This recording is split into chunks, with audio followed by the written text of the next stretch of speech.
This is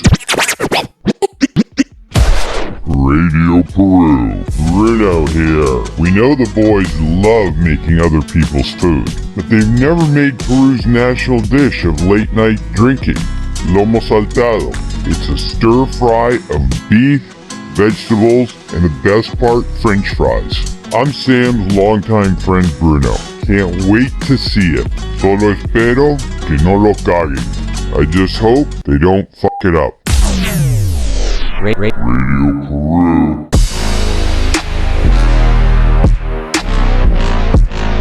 Yes, that was my friend Bruno. He's been bugging me forever to make lomo saltado. Bruno's Peruvian. He does claim to be mostly Peruvian because, frankly, it's a little sexier than just being American. This is a wonderful combination of sort of Peruvian-esque beef and Chinese cooking because there's a really significant Chinese population in Peru. These two things come together in the best way possible. Listen, if you've watched our Irish spice bag video, and you should watch it because it wasn't it amazing, boys? Yes. This is kind of the Peruvian version of it. And I'm not going to try and guess what came first, the Peruvian version or the Irish version. I'm just going to tell you, they're both fantastic. Here's how we do this. There's fries involved in this, and yes, I could buy frozen fries and just do them in the oven, but I'm going to make my own. So we'll double fry them. We'll cut the fries, we'll get them going. We'll marinate the beef, cut some vegetables, and then it will be time to bring everything together in the most effing delicious way possible. Oof, well, I'm excited, and you should be excited because this is going to be great. So, fries first. I'm going with a couple Yukon Golds. I'm really loving them being fries lately. So, here's what we're going to do. Just cut the ends off and peel. And now normally, you know, if I'm making fries, you see me put them in water. And that's if I'm going to hold them for a bit or want to give them a soak. I just don't want them to turn brown. But we're going to cut these guys fairly quickly and go straight into the fryer. So it'll be okay.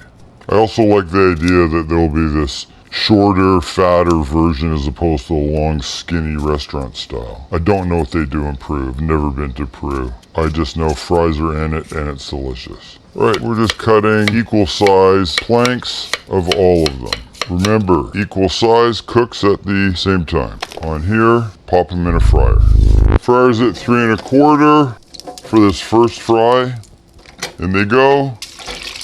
We give them about 7 minutes till they're golden brown. We'll take them out, we'll drop them again right before we need them for a couple minutes. In the meantime, we can get our beef sliced and marinated. That's hanger steak. The Peruvians sometimes use tenderloin, which is lovely. Sometimes skirt. I'm a fan of the hanger, so I'm going to use it. Now, what's important is we slice against the grain. I tell you this all the time. Hanger steak, it's really easy to see. That shortens up the fibers, makes it more tender. So we're going to just make small, thin slices like this. Definitely cutting against the grain. Just go till you got both your pieces done. By the way, recipe below, no need to write anything down. When that's done, put it in a bowl. We're going to add 2 things. About a teaspoon of soy, and stealing a page from the Chinese technique cookbook, we'll add a little cornstarch that will help make this velvety and beautiful when it cooks. So I'm just going to use my hand. I didn't want to overdo the soy because there's more soy, just a bit, being added to the pan at the end as we finish our stir frying. Alright, let me set this aside. We can cut our vegetables. Before we cut veggies, here's the fries. Looking beautiful. Out they come. No salt or anything. We'll wait till they're finally done. For now, I'll take these away and get some vegetables. Here's what we've got. We've got red onion, obviously. We've got Roma tomatoes and 2 ají amarillo. These are the yellow, actually now orange. They turn orange as they mature. These are the Peruvian peppers. On the Scoville scale, how you measure pepper heat, These are about the 40,000 Scoville unit index. For comparison purposes, a jalapeno is about 10, 15,000. A serrano is about 25. If you couldn't find these, some serranos would be fine. Maybe with some yellow pepper for the color, because that's kind of an important part of this. In any case, let's just cut this stuff up. The onion, simply into sort of decent size slices. We don't want this stuff getting wibbly, really soft. So if you keep them bigger, it'll be a little bit better. All right, these guys are good. The tomato like this. Now, I'm not wanting to use too much of the inside. If it's super wet, you can just get rid of it like that. Or just take your thumb, get the seeds out.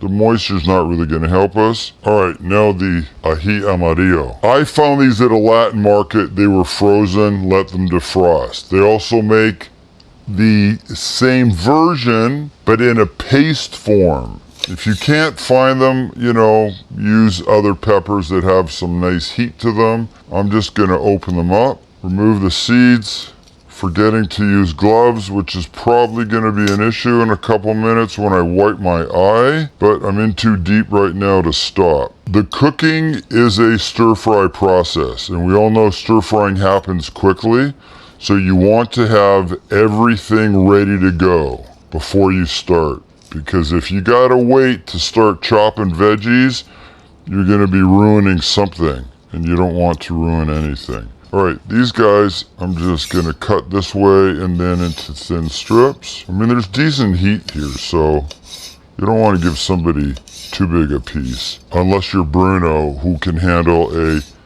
shit ton of heat. On the platter with these guys. All right, super hot pan, that's what you want. I'm going to put the oil in. I'm only going to do half at a time. If I put it all in, it will crowd the pan. It won't sear the way I want. So in goes our oil, and then about half of this.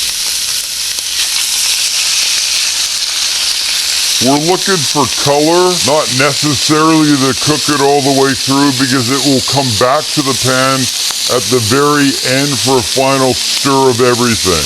You can see the shininess. That is being helped along by that little bit of cornstarch we put in.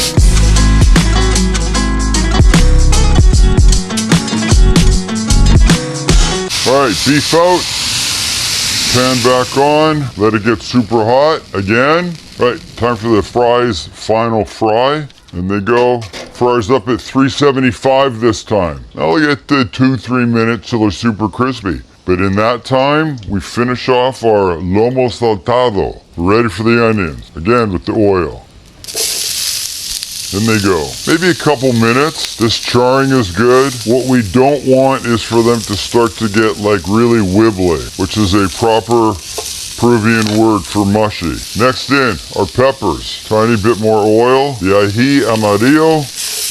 And these are gonna waft right up to Chance's nose. We're almost there. Remember our tomatoes. In they come. They're only gonna get maybe a minute or so. Love it. Little garlic's gonna find its way into the middle, like this. Tiny bit of oil. Just as it gets fragrant, we stir. We add the beef and the juices. It gets about 15 seconds, and then the two things that tie it all together. Apple cider vinegar, and a little bit more of the soy. And we haven't seasoned salt and pepper. Look, it's making its own little beautiful sauce in there. Thank you in part to the cornstarch. Last thing in are fries. Seasoned a little bit, and they go. One quick mix. Now we can plate. We have a bowl and rice. Because after all, it is Chinese-esque food, right? Even though it's Peruvian. And now in we go. God, it smells wonderful. And let's make sure that we've got some of these ají amarillos on top so we know really what's going on here. And a final little bit of cilantro. There you go. Lomo saltado. Requested by Bruno. Made by me. Well, I don't know if you eat this with chopsticks or a fork, but since I'm just going with a fork. How about that?